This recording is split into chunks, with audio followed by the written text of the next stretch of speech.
ये कहानी है एक ऐसी लड़की की जिसकी दास्तां सुनकर आप सोचने पर मजबूर हो जाएंगे। रात के ठीक 1 बज रहे थे। अस्पताल की चौथी मंजिल की लाइट एक पल को झपकी और उसी पल बेड नंबर 27 पर रखी मशीन की आवाज तेज हो गई। नर्स कविता का हाथ वहीं रुक जाती है जहां वह दवा बदल रही थी। उसकी नजर मशीन पर नहीं बल्कि बेड पर लेटे अमन के चेहरे पर थी, जो एक ट्रेन एक्सीडेंट के कारण 3 महीने से कोमा में था। अचानक अमन की उंगलियां धीरे धीरे हिलने लगी। कविता ने झुककर देखा तो उसकी आंखें खुल चुकी थी। पहली बार किसी मरीज ने होश में आकर सीधे उसी को देखा। अमन ने अपनी कमजोर आवाज से बोला, क्या मैं बच गया? कविता ने सिर हिलाया, लेकिन उसकी आंखों में कुछ और ही था। समय बीतते गए। कविता डेली रूटीन के अनुसार अमन को दवा देती रही। कुछ समय दोनों साथ में बैठकर हंसते और अपने अपने बचपन के बारे में बातें करते। एक दिन सुबह कविता दवा खिलाने बेड नंबर 27 पर आती है जहां अमन था।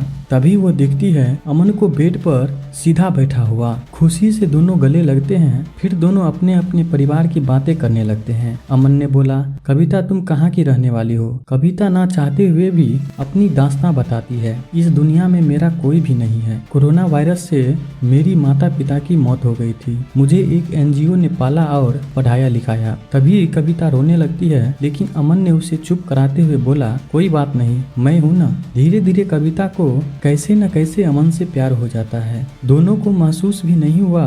दिन बीतते गए। अमन ठीक होने लगा और हर दिन वही नर्स, वही मुस्कान, वही सन्नाटा। एक रात अमन ने पूछ लिया, अगर मैं यहाँ से चला गया तो क्या आप मुझसे शादी करेंगे? कविता ने जवाब नहीं दिया, लेकिन उसी रात उसने अपनी डायरी में पहली बार किसी मरीज का नाम लिखा। डिस्चार्ज के बाद अमन ने सबके सामने नहीं बल्कि गलियारे के कोने में खड़े होकर कहा, मैं तुमसे शादी करना चाहता हूँ। कविता डर गई क्योंकि अस्पताल के नियम, कैमरे और बदनामी सब उसे दिख रहे थे। फिर भी उसने हाँ कह दी। अमन ने अपने परिवार को बिना बताए दोनों चुपचाप शादी कर ली, लेकिन सच ज्यादा देर तक छुपा नहीं रहा। तीसरे ही दिन मैनेजर ने कविता को बुलाया और एक ही लाइन में सब खत्म कर दिया, तुम अब यहाँ काम नहीं करोगी। कविता ने बिना रोए अपनी यूनिफॉर्म उतारी क्योंकि उसे लगा उसने सही कीमत चुकाई है। दोनों शहर के बाहरी हिस्से में छोटे से कमरे में रहने लगे। अमन बिजली का काम करने लगा। कम पैसे थे, लेकिन एक अलग ही खुशी थी। बारिश की एक रात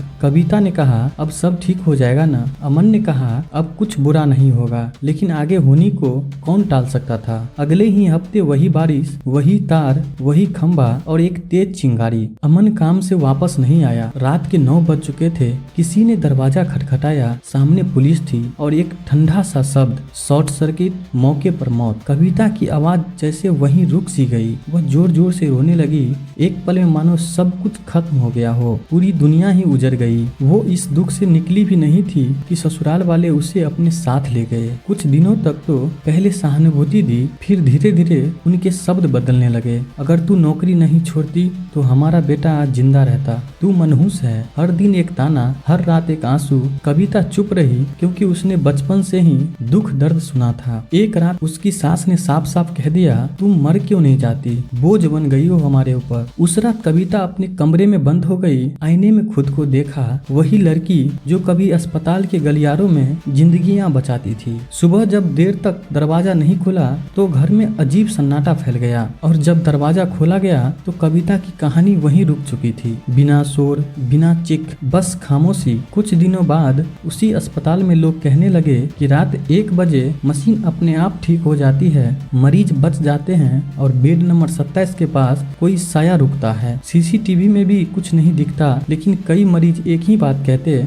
एक नर्स आई थी, उसकी आंखें रो रही थी। और जो लोग यह कहानी जानते बस इतना ही कहते, काश किसी ने उसे भी बचा लिया होता।